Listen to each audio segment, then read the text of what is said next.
Bismillahirrahmanirrahim. Assalamualaikum warahmatullahi wabarakatuh. Apa kabar anak-anak? Mudah-mudahan anak-anak ibu semuanya sehat dan semangat belajar dari rumah. Bertemu lagi dengan Bu Siti. Mau belajar apa kita hari ini? Lihat slide berikutnya ya. Hari ini kita akan belajar masih di tema 1 masuk ke subtema 2, yaitu pelajaran PPKN. Hari ini kita akan membahas nilai-nilai yang terkandung dalam sila keempat Pancasila dan pengamalan sila keempat Pancasila dalam kehidupan sehari-hari. Bunyi sila keempat adalah kerakyatan yang dipimpin oleh hikmah kebijaksanaan dalam permusyawaratan perwakilan. Simbolnya adalah kepala banteng. Ada makna dari pemilihan kepala banteng sebagai sila keempat.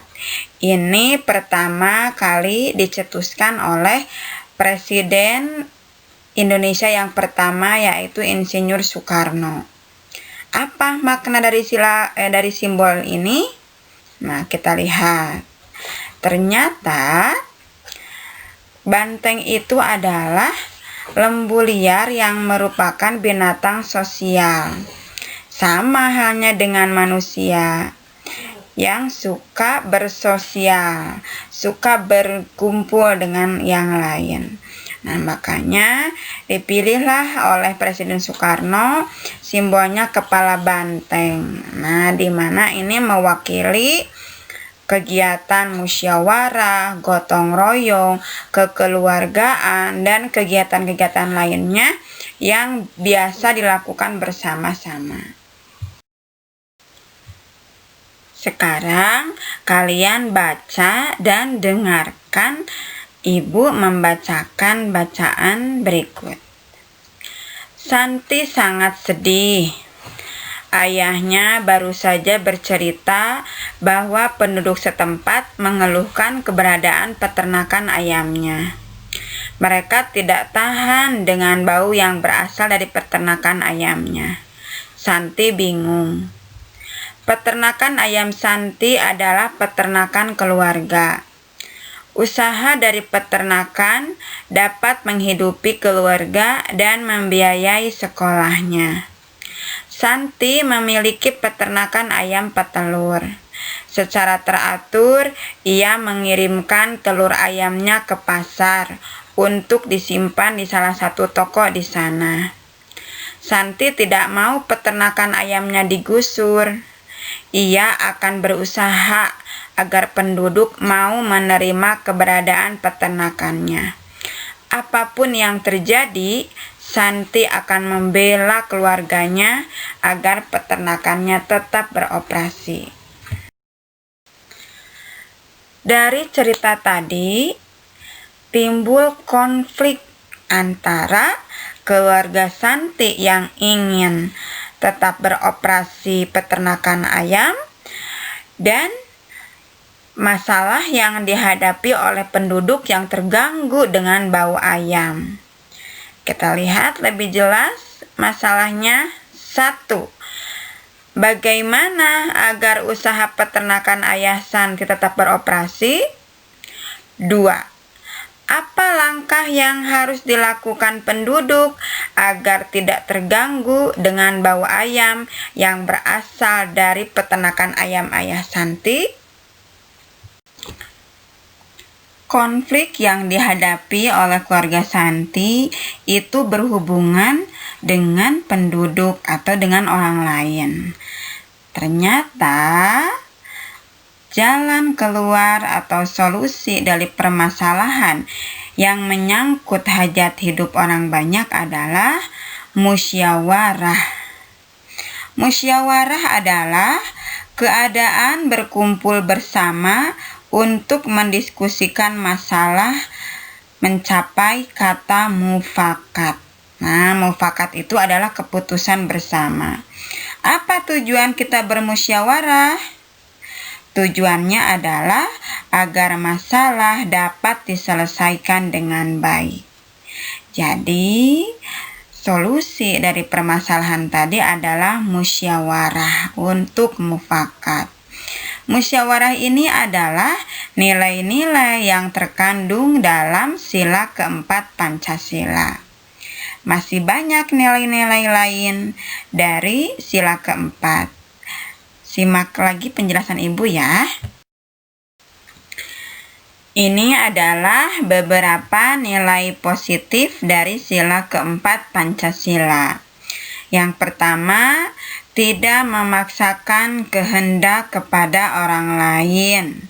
Jadi, kalau kita punya keinginan, seperti Santi, maunya nih usaha peternakannya jalan, dimusyawarahkan bagaimana baiknya. Jangan memaksakan keinginan sendiri kepada orang lain. Yang kedua adalah mengikuti pemilu jika sudah cukup umur. Nanti kalau kalian sudah memiliki KTP, usianya 17, ikut pemilu. Jadi bisa mengikuti pemilu itu pemilihan pilkada, pemilihan presiden, DPR, anggota DPRD, dan yang lainnya. Yang ketiga, menjalankan keputusan yang telah disepakati bersama. Jadi, sesudah musyawarah, kan ada hasil ya, itu keputusan. Nah, karena musyawarah ini adalah hasil keputusan bersama, ya harus diikuti, dijalankan keputusan itu. Jangan sampai di depan iya setuju, di belakangnya ngomel-ngomel tidak setuju. Ya, tidak boleh. Jadi kalau ketika bermusyawarah, sudah ada mufakat, keputusan terimalah dengan lapang dada. Ya, adapun misalkan kesepakatannya itu tidak sesuai dengan apa yang kita harapkan. Nah, ingat yang nomor 1, tidak memaksakan kehendak, gitu ya. Nomor 4, mendengarkan dan menghargai pendapat orang lain dengan bijak. Allah memberi kita 1 mulut dan 2 telinga.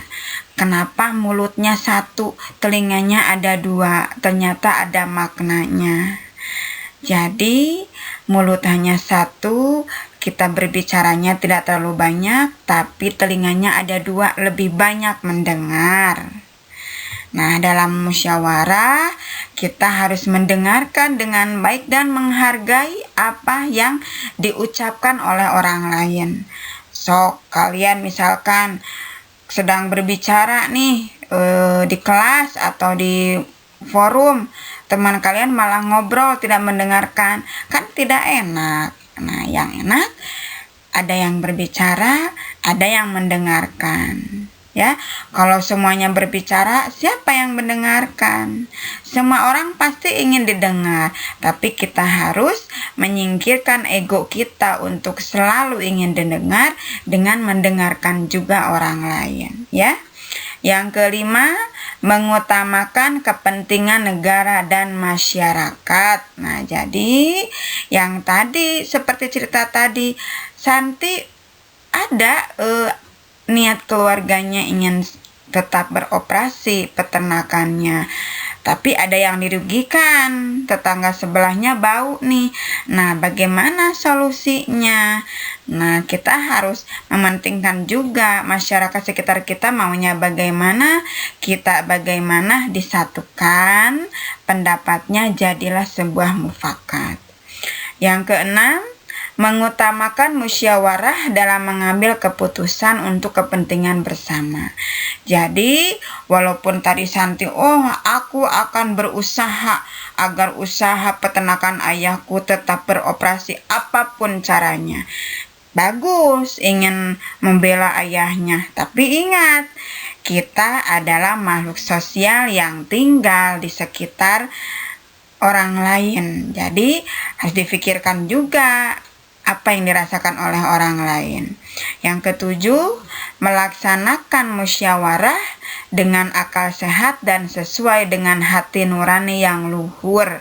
Nah, artinya ketika bermusyawarah, kita harus mengikutinya dengan sungguh-sungguh.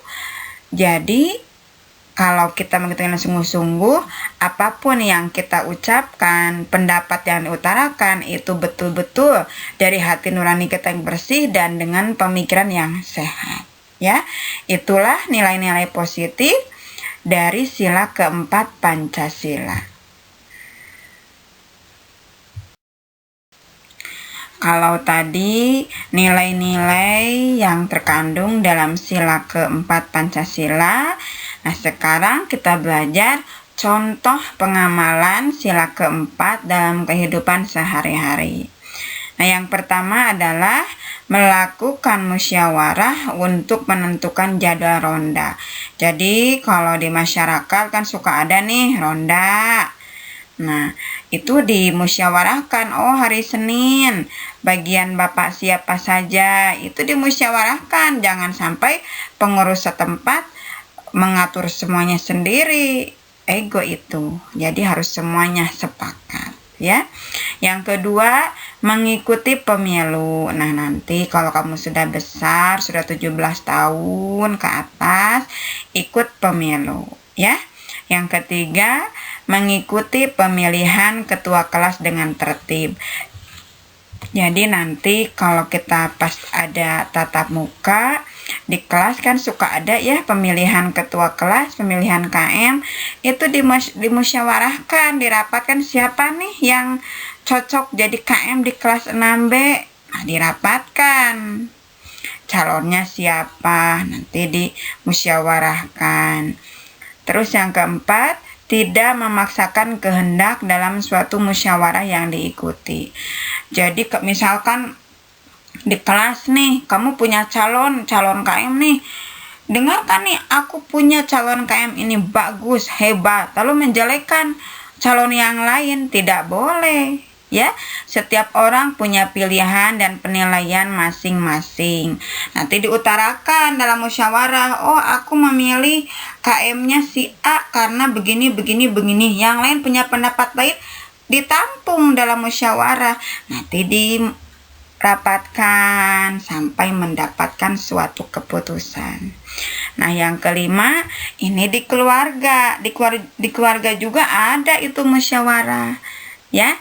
Jangan sampai karena ayah ini kepala keluarga, semua keputusan diambil oleh ayah sendiri. Tidak, ada saatnya keputusan harus diambil oleh seluruh keluarga. Contohnya, musyawarah menentukan tempat untuk berlibur. Nanti ayah sebagai kepala keluarga memimpin rapat. Hei anak-anak, istriku, nanti akan ada hari libur. Nah, kita mau kemana nih liburan? Nah, dengarkan pendapat dari istri dan anak-anaknya. Ya, itulah beberapa contoh penerapan sila keempat dalam kehidupan sehari-hari. Itulah pembelajaran kita hari ini mengenai nilai-nilai dan pengamalan sila keempat Pancasila. Mudah-mudahan kita semua bisa melaksanakannya dalam kehidupan sehari-hari. Alhamdulillahirrabbilalamin. Assalamualaikum warahmatullahi wabarakatuh.